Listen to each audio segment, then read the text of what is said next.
喂，好多人對呢間康有為小學呢好有興趣喎，但係呢都係影外邊，未入過去。嗱，今日呢等我帶你入去睇下裏邊係點樣啦。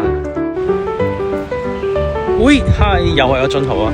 嗱，今日呢有幸呢能夠以家長身份入到呢而家呢間號稱成個新荔灣呢設備同埋硬件最大最齊全嘅呢間呢康有為宗教小學嘅裏邊開家長會。嗱，咁順便帶大家睇下呢佢裏面設施到底有幾靚。我睇完之後都覺得哇，好正，好想返學啊！呢個康有為紀念小學嘅東教校區呢，係今年先啱啱開始招生嘅啫，由校本部呢直接管理嘅。但係佢嘅硬件設施呢，係認真超越本部啊！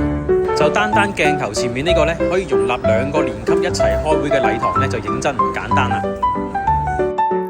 哇，呢度呢，就係康有為小學上面嘅人造足球場啦。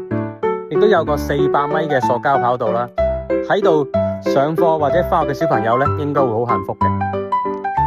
亦有一個好大嘅室內地下籃球場，係足足有2個，呢度一個，嗰邊一個，2個籃球場咁大嘅地下室啊！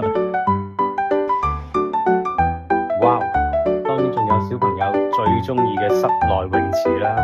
你睇呢個泳池幾大，真係唔係好多學校有嘅。總高6層嘅教學樓啊，都係比較少有嘅。而更有特色呢，我諗就係6樓天台嘅呢一個呢植物園啦，有一片綠地空間啦，小朋友呢亦都可以上嚟散下步，活動下，真係幾正㗎。當然熟悉嘅街坊咧都知道咧，其實咧呢度隔離咧呢一間咧就係金蘭苑小學啦。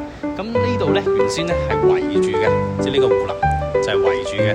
咁而家咧就將佢打通咗，就同我哋身後嘅呢一間冇錯啦，就係新嘅呢個康有為宗教小學咧就合併咗啦。當然特色嘅班房咧仲有好多㗎，聽講 AI 課室都有啊。咁今日咧就簡單睇住呢度先，唔知你又會唔會想細路仔嚟呢度讀書咧？